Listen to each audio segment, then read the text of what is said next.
você ainda tem esperanças que a direita deve voltar em 2026, apesar de eu ser publicamente uma pessoa de direita, com valores de direita, eu sinceramente não tenho grandes expectativas. Neste vídeo eu vou ler com vocês um texto que eu li, que eu fiquei refletindo muito sobre isso, que fala exatamente da ausência de brasileiros verdadeiramente de direita. Até mesmo algumas pessoas que votam na direita, que defendem Bolsonaro, que acham que são de direita, têm comportamentos, ideias, valores de esquerdista. E é exatamente isso aqui que ele fala neste texto. E antes da gente ir para o vídeo, inscreva-se no canal, já deixa o seu like para você não esquecer de fazer isso no final. Eu trabalho no mercado financeiro internacional, gerindo patrimônio de famílias no exterior. E aqui no digital eu também tenho um programa de mentoria. São 6 encontros onde você tem o meu acompanhamento, onde eu te ajudo a investir no exterior. Não vou tomar muito tempo de vocês falando sobre isso. Quem quiser saber mais, o link está na descrição ou através desse QR Code que você preenche a aplicação para entrar em contato com a minha equipe. Vamos então para o texto do Stefan Kennitz. O texto é o seguinte: no Brasil, até a direita é de esquerda. Aqueles que acham que a direita irá vencer o sistema e as eleições em 2026, que ele escreveu errado, acho que é 2026, tomem o calmante e leiam. No Brasil, os rótulos políticos são uma farsa. Aquilo que se vende como direita nada mais é do que uma máquina de poder estatizante, travestida de moralismo conservador, retórica liberal e verniz católico. Gente, isso aqui é muito, muito verdade. Aliás, se tem uma coisa que eu tenho ojeriza, que assim, que eu não suporto, é esse moralismo conservador, sabe? Ou então aquelas pessoas que não dá nem pra chamar de católicas, mas de chatólicas. Sabe aquele moralismo de, você não pode fazer isso, você não pode usar esmalte vermelho, você não pode... Tipo assim, gente, vamos se preocupar com coisas realmente relevantes, mas não, fica aí nesses discursinhos ridículos. Enfim, vamos continuar aqui com o texto. O texto é muito bom. Basta um arranhão na superfície e se revela o que ela realmente é: uma esquerda disfarçada, dependente do Estado, populista, patrimonialista e antimeritocrática. Lula, o sindicalista, só chegou à presidência graças a um empresário que se fantasiou de vice-presidente, José Alencar. O mercado aplaudiu. Alencar queria salvar sua empresa, nem isso conseguiu. Seu filho virou presidente da Fiesp. Scaff, outro presidente da Fiesp, se candidatou a governador pelo Partido Socialista. Nem escondem mais. Quando Lula voltou em 2022, graças a Geraldo Alckmin, um político da velha guarda paulista, simpatizante do Opus Dei e injustamente considerada extrema-direita. Eu lembro que no passado, não tinha muita formação política, assim, muito conhecimento, mas eu considerava o Alckmin de direita. Cada coisa, né, que a gente pensa, enfim. No Brasil, a esquerda governa com o aval da direita. As grandes famílias empresariais brasileiras que posam com medalhas de empreendedorismo não são capitalistas, até ajudam, vide Meirelles, Furlan, Gerdau, a Globo. Isso daqui é muito importante, né? Aliás, não é um movimento só no Brasil, mas no mundo todo, assim, algumas pessoas acham que é incoerente um empresário ser de esquerda e defender ideias esquerdistas como a intervenção e dificuldade de novos negócios, né? Na verdade, existe uma explicação para isso, que é o empresário que ele já cresceu muito, a concorrência é um problema para esse empresário. E aí ele acaba recorrendo e apoiando medidas governamentais para impedir essa concorrência. Basta fazer um experimento mental, assim, imagina que você pergunte pro senhor da vendinha aí perto da sua casa se ele gostaria que passasse uma lei que só ele pudesse vender o pão dele, vender as frutas dele, por exemplo. É muito provável que ele falaria que sim. Quem não tem essa formação política vai acabar tendendo a essas medidas esquerdistas. E ainda mais no Brasil, que não tem esse incentivo natural ao empreendedorismo, porque nós temos CLT. E isso por si só já é um fato,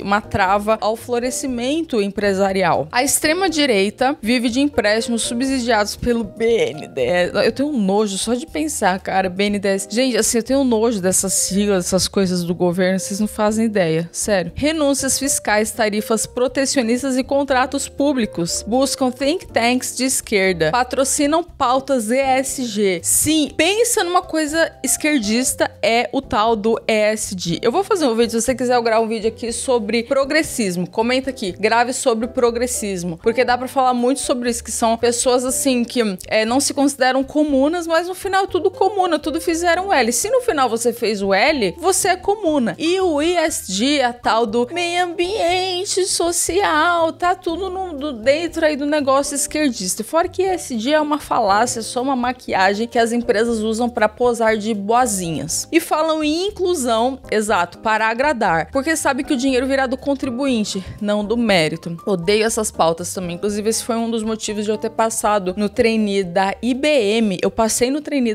da IBM, isso foi 2018, eu acho. Foi um processo super difícil, vários meses. Eu fiquei 2 dias na empresa e eu saí, porque eu não suportei essas pautas esquerdistas de inclusão, de não sei o que, e papapá, e social. Eu não sou assim, entendeu? E infelizmente tem muitas empresas assim. Até no banco, no Citibank, que eu fui depois, tinha essas palhaçadas aí de ESG e tudo mais. Voltando aqui. O empresariado de direita pediria menos estados, menos impostos, mais competição, fim da apropriação de nossas contribuições previdenciárias. Existem, óbvio, empresários de direita. Eu sou uma dessas pessoas. No Brasil, eles pedem mais favores, mais proteção, mais intervenção. Isso não é capitalismo, é socialismo para os ricos. Pesado, esse cara escreve muito bem. Tarcísio de Freitas, hoje apresentado como o nome técnico da nova direita, fez sua carreira como ministro da Dilma Rousseff. Que tipo de conservador aceita convite para servir no núcleo duro do petismo? Não há dúvida que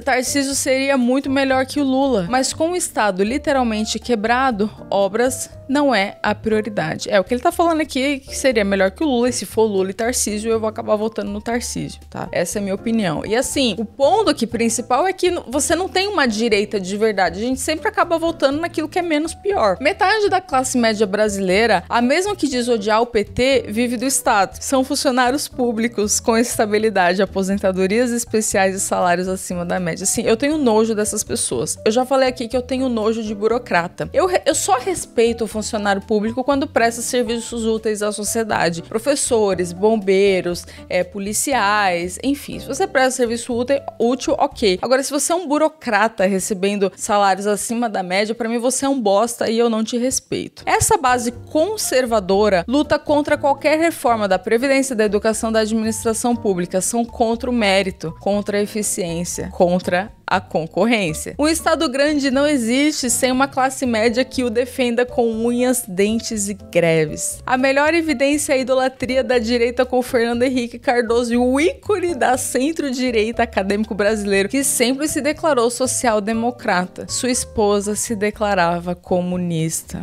Gente, o social-democrata é esquerdista.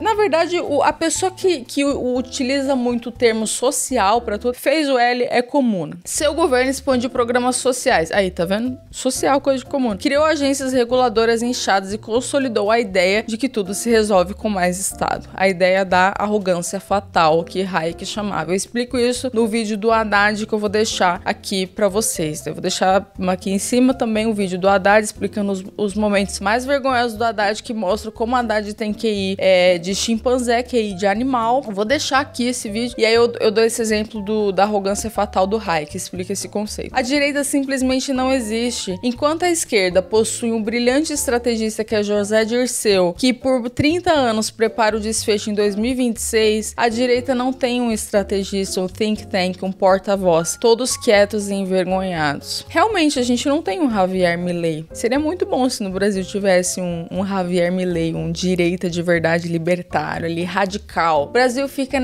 naquela coisa muito morna, muito, jogo de cintura, e aí não sai da mediocridade. É isso que acontece. Acho que José Dirceu teme demais o ressurgimento de uma direita no Brasil ou no mundo. Passamos o ponto de não retorno. Ele é a pessoa para se escutar daqui pra frente. O Brasil não tem uma direita e uma esquerda. Tem 2 esquerdas. Uma escancarada e revolucionária, outra engravatada, institucional e dissimulada. Essa frase resume tudo. Tem duas esquerdas, uma escancarada e revolucionária, que são as pessoas que se dizem esquerdistas e não têm vergonha disso. Embora, assim, como que a pessoa não tem vergonha? Eu acho que nessa situação do governo, eu teria muita vergonha. Se eu tivesse feito L, eu nem apareceria na rua. Porque, assim, o nível de absurdo que tá com essas taxações, esse governo do jeito que tá. Mas são pessoas que lá em 2022 postaram comemorando, postaram fazendo L. Que nojo, né? Eu tenho nojo dessas pessoas. Eu não consigo. Só de pensar já me dá ânsia. E a outra engravatada institucional dissimulada. Os progressistas talvez entram aqui. São aqueles isentões que no final fizeram o L. Ou então aquelas pessoas que, como eu falei, até votaram no Bolsonaro, até votam assim na direita, são contra o PT, mas tem ideias esquerdistas, ideias de que o Estado tem que resolver o problema de todo mundo. Tem um vídeo aqui que eu também mostro o teste de esquerdismo. Eu vou deixar pra vocês assistirem aqui. Eu peguei essas ideias de um livro que chama O Suicídio do Ocidente, e lá mostra algumas ideias defendidas pela esquerda baseado em discursos da ONU e de coisas assim. Eu vou deixar aqui pra vocês perceberem, né? Vai que você tem aí um pouco de esquerdismo, quem sabe assim você pode se curar. Finalizando o texto. Se você não pretende mudar e ficar no Brasil, pelo menos acorde. Se prepare para mais do mesmo. Conselho de amigo. O que ele tá falando? Tá incentivando as pessoas a saírem do Brasil. Eu sei que não é uma decisão muito fácil. Envolve família, envolve empresa, envolve amigos, envolve perfil pessoal, idades. E você não tá numa idade de pensar nisso. Mas o que eu sempre falo para as pessoas comece pelo seu dinheiro, pelo menos. Porque se um dia mais tarde o Brasil se tornar absolutamente inviável, você já mandou o seu dinheiro para fora. Pelo menos 30% tem que ficar fora do Brasil. Então comece tirando o Brasil do seu dinheiro. E sim, eu também acho que é mais do mesmo. Eu acho que se entrar uma pessoa de direita, o que vai acontecer é aquela coisa do menos pior. Mas assim, resolver a situação é muito complicado. E gente, eu não poderia concordar mais com isso. Porque, de fato, eu acho que mesmo que entre alguém de direita, alguém que se diz de direita, alguma das opções menos pior, o Brasil vai continuar sendo um país medíocre. Essa é a realidade. Por que um país medíocre? Porque a gente nunca sai da mediocridade. O que é a mediocridade? Pense que o Brasil nunca será um país próspero como os Estados Unidos, mas também nunca vai ser um país que vai fracassar totalmente como Venezuela. Vai ser sempre o medíocre. Aí tem gente que fala assim, não, mas você tem que defender o Brasil, você nasceu no Brasil, é o seu país. Eu não tenho esse tipo de apego emocional e infantil. Eu tenho que defender a minha família. O que importa é a minha família e o meu dinheiro. Aquilo que tá fora do meu controle, não tem por que eu esquentar a cabeça com isso. Eu até poderia ter algum tipo de inclinação a isso pelo canal aqui, por eu ser uma pessoa pública, mas se nem eu faço isso, então realmente você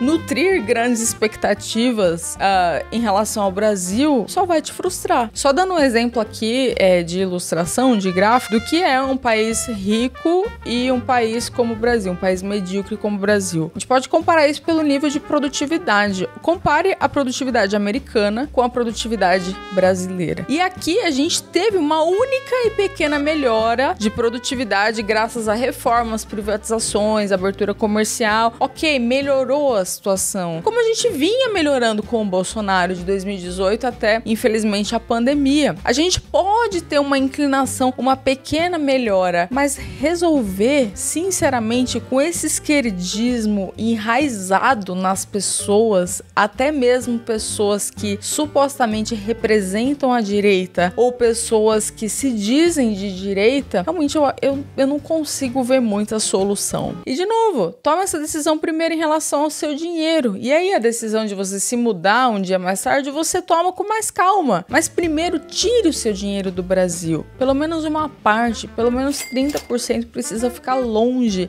desse governo, longe dessa moeda irrelevante que é o real brasileiro. E para isso, preencha essa aplicação, esse formulário aqui de aplicação da minha mentoria anticrise. Eu estou fechando as vagas. Essa é a primeira turma e em breve eu vou fechar as vagas, então garanta logo a sua vaga para eu te ajudar, te acompanhar nesse processo de internacionalização de patrimônio, de envio de recurso e proteção patrimonial. E você, o que pensa do Brasil? Quais são os seus sentimentos? frustração, decepção, ou você já tá meio que anestesiado e pensando em cuidar do seu e procurando não se estressar muito com isso? Comenta aqui que eu quero saber de vocês. Gostaram do vídeo, pessoal? Muito obrigada por assistirem. Se você ficou até o final, comenta um eu fiquei e até o próximo.